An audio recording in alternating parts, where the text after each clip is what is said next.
Welcome to the Empowering Minds Mental Health Podcast, where we dive into real and honest conversations about resilience, growth, and mental wellness.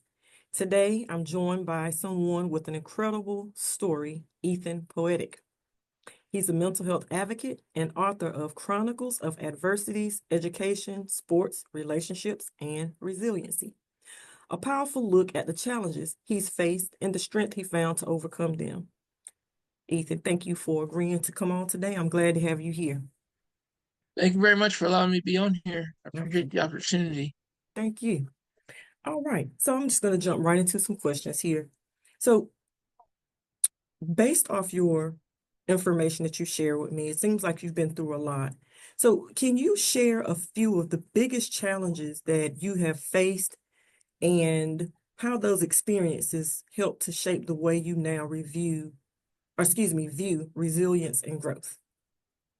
Growing up in a single parent household, five, one time it was four. And when I researched the situation, I realized, when a relationship doesn't work out with somebody, typically if there's a child involved, the woman gets to have full custody and get child support, while the man gets to start a new life and possibly start another family. But I also realized that's part of what the feminist movement wanted, where they wanted the African American man or other type of man, a diversity out of the household. So this family unit's not as strong. And I start to question, why are people worried about getting child support when you have more value having a man in the household? The second thing is for having a strange relationship with my father, where I didn't understand why he wasn't there. Uh, Later on in life, I realized as I talk about my book, it was at my football game. My parents got into an argument, and I was in the middle of it, and that's when I realized they didn't get along for some reason. But I realized, looking back on my dad's situation, also grew up in a single parent household as well,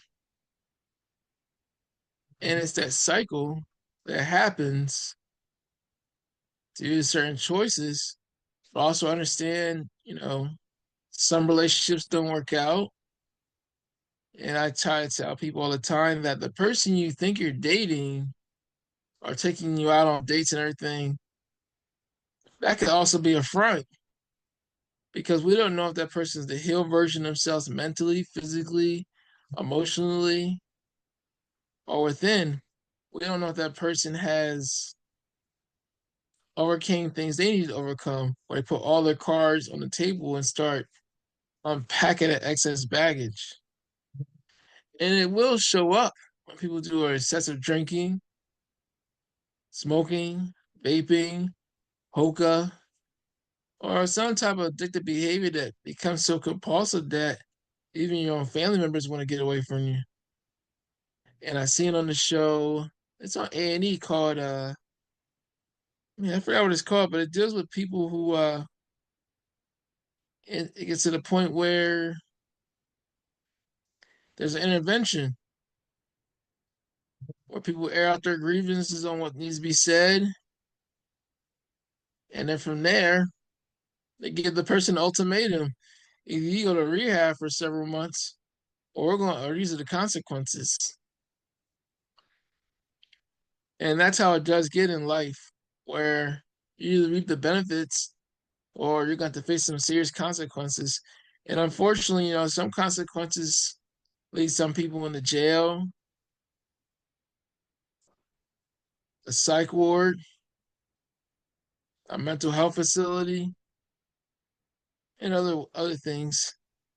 And the third thing is my near death experience, where I had a 99% chance of death versus 1% chance of life. Right.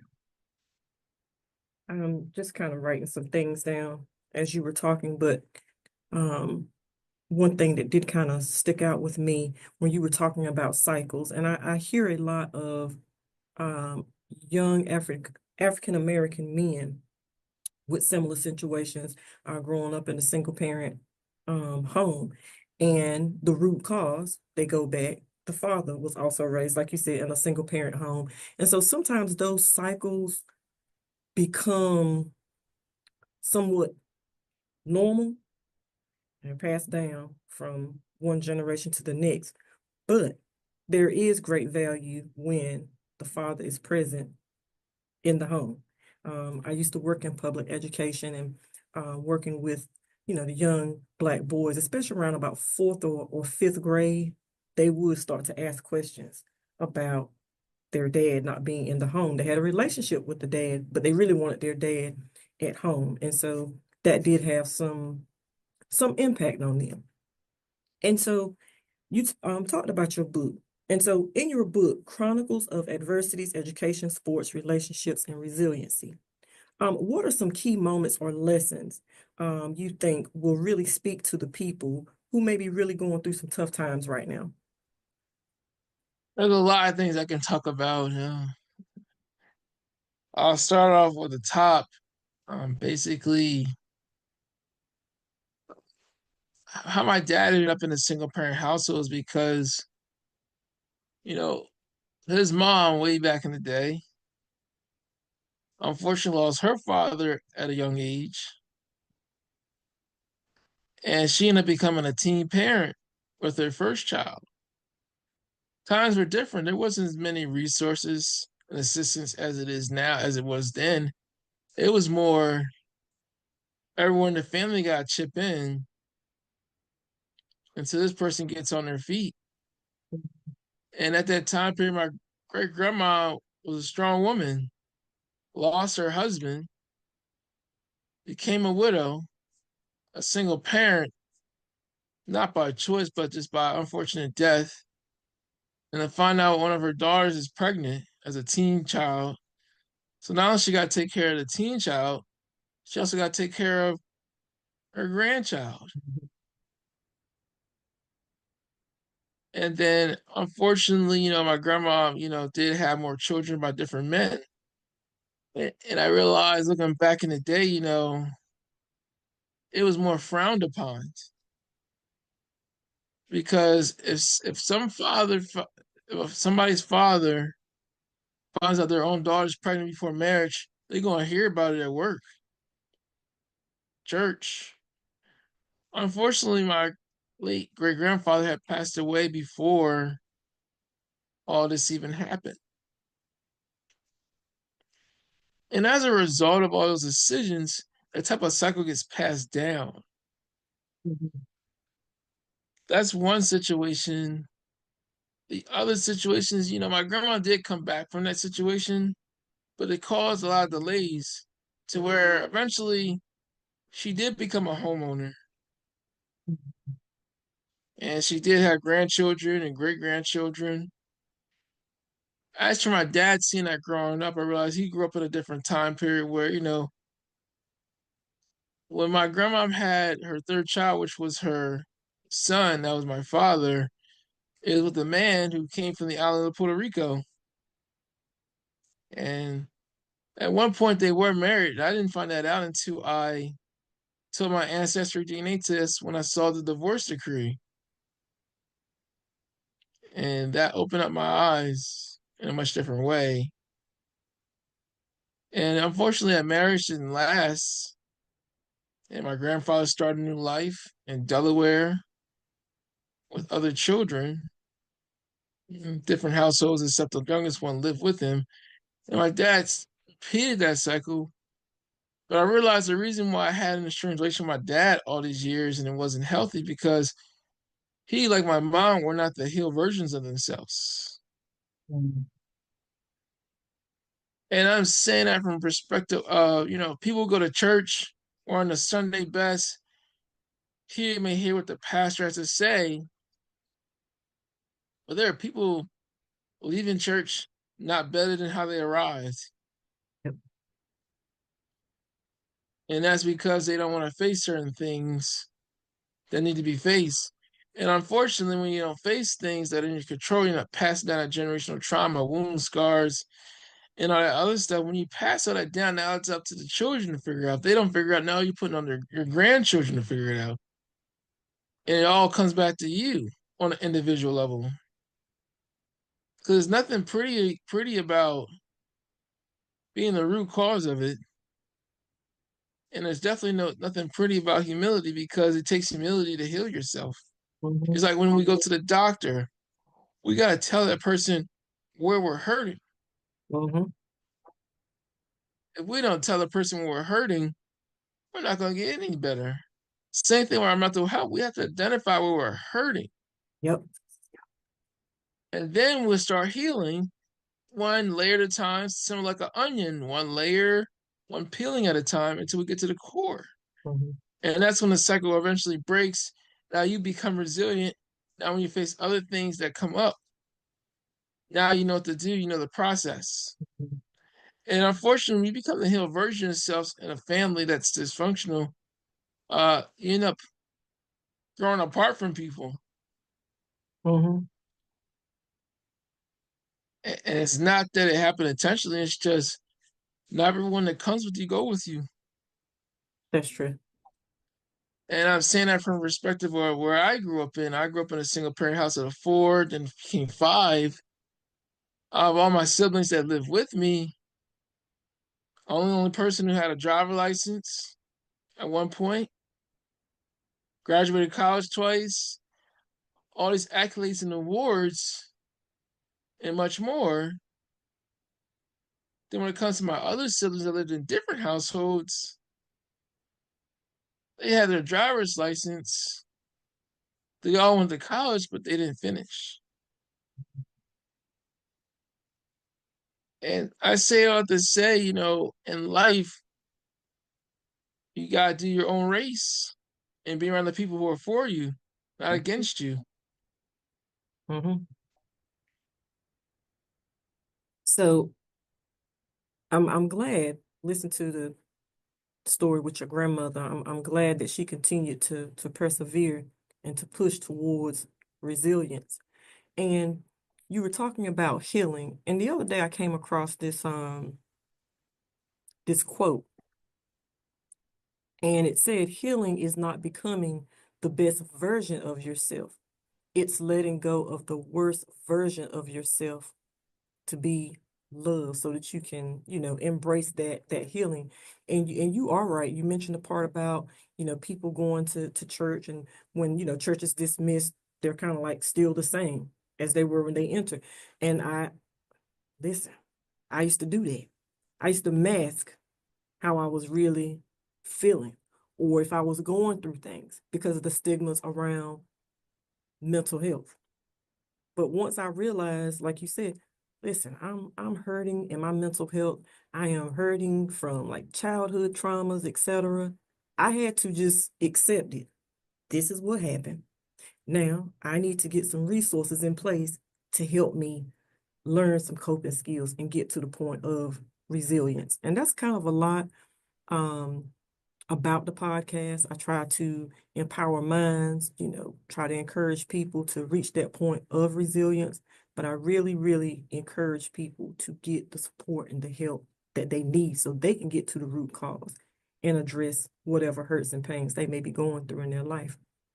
And so, speaking about mental health, being that you are an advocate, what are some of the biggest myths or misunderstandings that you have seen or heard?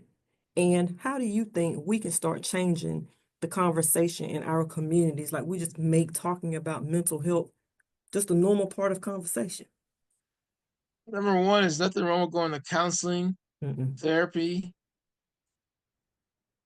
There's nothing wrong with admitting you got a problem. Yeah. Like, for example, this is a touchy situation. Like, the reason why some people turn to being gay, lesbian, trans is because somebody did something to them sexually Mhm. that was not appropriate. And because, sometimes, when you try to tell an adult, they don't want to believe you, especially when it's the parent that's dating somebody. Now that puts them in the dilemma where do I challenge this person what my child says, or do we still cohabitate or stay married or continue dating? And when it does come out,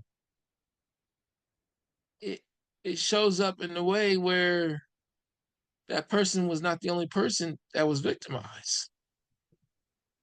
I'll give you a quick story where this one guy and this woman were cohabiting. She was a single mother of four. She was fortunate to be with this guy and everything. And this guy, had a hidden camera in the bathroom, video recording her girls. And one day, the teenage girl found the hidden camera, told her mom. When that guy came home, he got an earful about the situation. Now the mom is the dilemma of, do I turn this guy into the authorities, turn his life upside down, and then I start over with going back to being a single parent house of four? Or do we handle this in-house at the cost of my children's mental health? And unfortunately, I experienced this situation as well, but not to that degree, Mhm. where a woman chooses to stay in that type of unhealthy relationship. Sure, there were boundaries. No one looked at that man the same, but no one looks at that mom the same as well. So eventually, those girls end up speaking up about it. And as it relates to me, my mom chose a man that was. There's two situations. The second situation, I'm going to be talking about my second book in the future. But the third situation was basically, here's this man coming out the VA hospital, already divorced and got children living in different states. That should already be a red flag. Mhm. And I remember, like, it was yesterday, my mom introduced me and my siblings to this guy. And next thing you know, he's moving in already. And what ended up happening next was simply, there was some domestic violence. There was some yelling.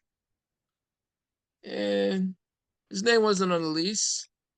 My mom sent me and my older brother to pack up his things and put it outside. It all got put outside. That man was silent. It was a mental game. A day or two later, she lets him move right back in. And that became the cycle of many other things, to the point where she fell in love with the wrong type of guy. And comes at a significant cost. But eventually I did call my mom out on that stuff, and she lives with a lot of regrets. But I say all I have to say is that you should properly vet people before you get close to them. Mhm. Your father may not be alive, but all right, contact your uncle, contact your brother, contact a man that's more you're more in a more platonic relationship with, or it's game recognized game, man right versus man, where you properly vent that person, because if you don't, you're gonna be so caught up in being on a date and whatever that you ignore the red flags, signs, and it's not healthy to do that, because eventually you wasted a whole lot of time just to go all the way back. I read books on these type of situations where there's been some men who chose the wrong woman, Yeah. and it comes at a significant cost. And I learned this quote, and it says, "Sometimes a man is what his mom make him, because a mom can speak to her adult son in a much different way, because since a woman gives birth to her children, that is her heart. Just like the other way around, this is the person who gave birth to us. This is our heart." But I also realized, I remember back in the African culture where, um, um, A boy gets put in the hut and he's got to decide to choose his mom or manhood between 12 and 10. Eventually, he chooses manhood, and that breaks the pain cycle where the mom has an attachment with her son. Mhm. So there's times right now that we're seeing in America where um, moms are treating their adult son like a man child, or even before that, because they have not found the right man to treat them right. When the reality is that that man should be able to be free and live his own life and found his helpmate. Mhm. Nothing wrong with maintaining a relationship with your mom. It's just it's a different chapter that two people have to enter into and be willing to accept. So well, you really just dropped some true gems. And this conversation for me is like very instrumental in helping to empower our minds. So I'm very glad that you are being just so transparent. I'm pretty sure the viewers who will watch this later on, they're going to definitely respect your transparency because this is something that we see in our community. So thank you for your transparency.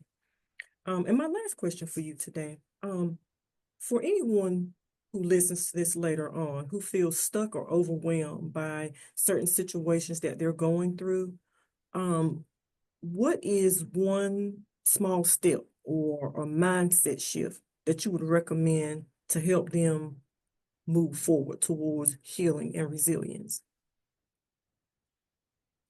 Well, first you get to decide whether you want to be the victim or victor. Yeah, that's good. I'll tell you a quick story as I talk about in my second book, where this pastor asked me to speak at my family church, give my testimony. I said yes, and my dad's using my brother to tell me I need to look sharp or whatever. Mind you, my dad was the trustee with the finances of the church, the right hand man of the pastor, while still being a strange man, even in our adult, me being an adult. So here's the victim side of me, where when I was a kid, I did not see my dad in the football stands anymore. Never saw him at a wrestling match or a track meet, parent teacher conference, or an IP meeting. So, kind of relates to me being at home where I'm looking at the window where someone told me he's coming to pick me up, but he's not there. Fast forward to me being at church, getting ready to get my testimony, it happens again. He's not there, but his wife's there. My brother's there. So now I'm left with a choice. Do I focus on somebody who's not here versus the people who are here? I decided to get the testimony focused on the people who are here, which shows that it's the healed version of myself and the victor. And as a result of how things repeat itself, my dad missed out on the testimony. And how that relates to viewers is that there's gonna be times in your life where you gotta focus on the people who are present and doing right by you compared to the people who are naysayers, sayers, not doers, making false promises, false commitments. Because you gotta be willing to have a boundary and tell this person, hey, if you're not coming through, just don't make that type of statement with me. If you're not gonna clip your calendar with me for us to meet in person, do a video chat, or have a conversation, or at least communicate about certain things, don't commit me. That's one story. One story I could say there was NFL players summit. One of the speakers was Chris Carter. He was drafted by the Philadelphia Eagles with a supplementary pick. Unfortunately, things didn't work out there. He got a second chance with the Vikings, and he made the most of it. One guy named Aaron Hernandez, who was drafted by the New England Patriots football team, asked the question, "What can I do to become better?" And Chris Carter hit it right on the nose. He said, "Hey, when it came to some of my friends who were not good for me, I told them, don't call me.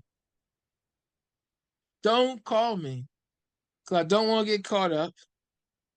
I don't want to get caught.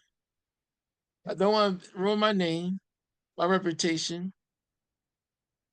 Then I remember Charlie Wilson, the singer, also known as Uncle Charlie Wilson. He Mhm. grew up in poverty, went to, thought people thought he was going to the riches, how people look on television. But the reality is that, people were not doing it right by the money, but at the same time, Charlie Wilson didn't know the business side. Mhm. Unfortunately for him, he did go back to rags and hit rock bottom with his drug and alcohol addiction to the point where someone told him to look in the mirror and he didn't like that look of himself. And finally, he went to rehab, cleaned himself up.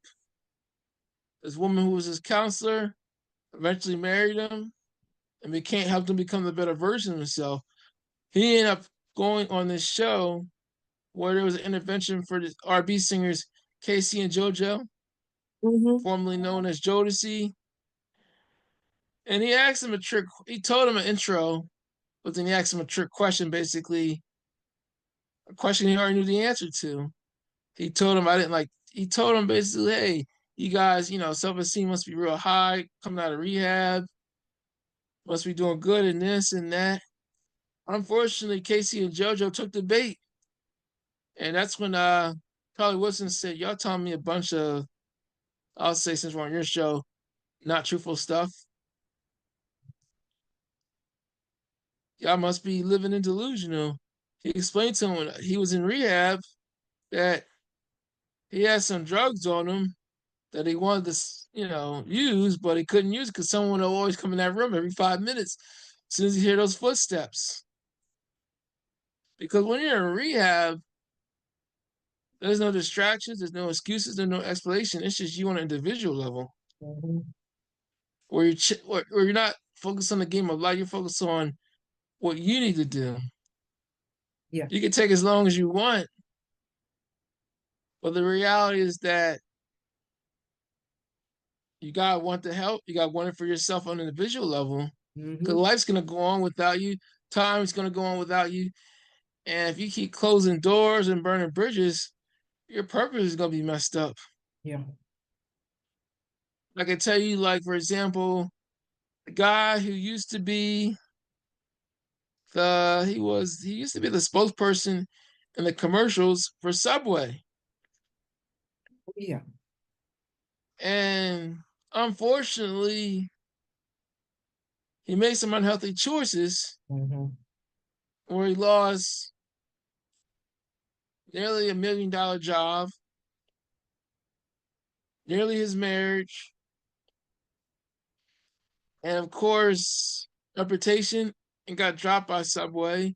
Mhm. Another situation is, certain people who in the music business, I'm not going to say his name, but I'll say one of several people get caught up in certain situations, think they're on cloud nine, making hundreds of millions of dollars. But you gotta understand, you can't take that with you because anything can happen to send you down rock bottom. Your stockholders can abandon you. The people on the board, your trustees, and right now those individuals are locked up. And this ain't no. I'm talking about serious lockout, as in this ain't no county prison. This ain't no state prison. This is federal penitentiary. I don't care how much you want to bribe them with. You're gonna do your time. And some people just ain't gonna make bail when they want to put up over $10 million as collateral. No, they don't want to risk that. What I say all that to tell you is that you gotta prioritize what's going on with you. If you don't, life's gonna show up in the worst way. The last story I could tell you is, for me, when I was in the crossroad of, wondering why my every time my anniversary would come up in the middle of March for my as a walking living miracle, I would go through these waves of emotion. I wasn't doing no drugs or alcohol. I wasn't vaping. I wasn't hanging out with the fellas or going to a club, maybe the Boys and Girls Club. That's about it. But ultimately, two things stood out. I knew there was a situation going on, but I didn't know what it was specifically. I was so used to being interviewed by people that, hearing all these compliments. You did such a great job. Glad you made the comeback. When I got interviewed by the Southeast Times newspaper, I was featured on the front page. Most of the article was so good. But once I got towards the end, I saw two words that stood out: survivor's remorse. That's when the light bulb went off. And I'm like, that's what I was feeling all this time? Somebody should have told me that. But I realized some things happen in due time, or sometimes some people become the messenger to tell you what you need to hear. Mhm. And that was something I needed to hear. It didn't require no intervention, no people giving me an ultimatum. It was just, I saw what needed to be addressed. And I realized that relates to a lot of people who go through survivor's remorse and get on the other side of it. Like some people who unfortunately have to bury their child, a parent, a grandparent, an uncle, an aunt. Even people who come back from the military go through that stuff where they see their buddy pass away, a right hand man person, or some of the people in their crew, or infantry, or a local leader, musician, a icon, superstar, you name it. Survivor's remorse is real, and I was willing to do the work, and I became a better version of myself along the way to where I could tell kids this is something what you may go through. Mhm. And these are the steps I took to overcome it. Because if I didn't address it, it would have showed up in different ways. Yep. No matter how good I would have dressed up in a suit, got a haircut, eat some prime rib or steak, whatever, until we address the situation, we're still carrying it. But once we address it, we can unpack it. And then it becomes a new glow of energy that comes out of it. Mhm. That's good. You are a very, very powerful young man, and your story is so encouraging. And so, I've mentioned your book a couple of times, and so I just wanted to ask you if you can share with people your contact information in case they may want you for like speaking engagements, and if you could tell us how we can purchase a copy of your book as well. For speaking engagements, panel discussion, conferences, you'll restore justice in circles, practices at your school, workplaces, or event. My website is ethanspeaks.com. The purchase of my book, if you want the signed and autograph version, you can buy it from me directly through, just contact me on my website, ethanspeaks.com. Just leave me your mailing address, P.O. Box, and just pay me through Cash App, Venmo, Zelle, and I'll give you the tracking number. I do charge for the book, hardcover, softcover. But if you want to purchase the book online, it's available on Amazon, Kobo, Walmart, Apple, Google Play. Also, there's an ebook out there in case you want to download it. There's also the audio version where I speak everything myself. When I mean it, you get to hear my own voice because there's no acting school for something I experienced. That's right. Yeah, yeah, the audio book is available on all major platforms, including all over the world. To have a global distribution deal. And of course, I'll leave you with my social media. My social media, let's see, on Instagram, TikTok, Snapchat, Lemonade, and Threads. My username is Ethan Poetic 23. Again, Ethan Poetic 23. I'll spell it out for you. ETHAN POETIC 23. And on Facebook, LinkedIn, YouTube, and Twitter. I'm Ethan Poetic. You get to contact me directly, not no secretary, but at least not for now. Well, hopefully you'll get there one day. All right, so I'm going to include your contact information and everything so that people, be able to click on the link and be able to purchase your book, reach out to you. I'll also add your social media information there as well so they can follow your pages. So thank you again for coming on, and I'll be in contact with you soon. Sounds good. All right, Are we take care. still recording? Hold on one second.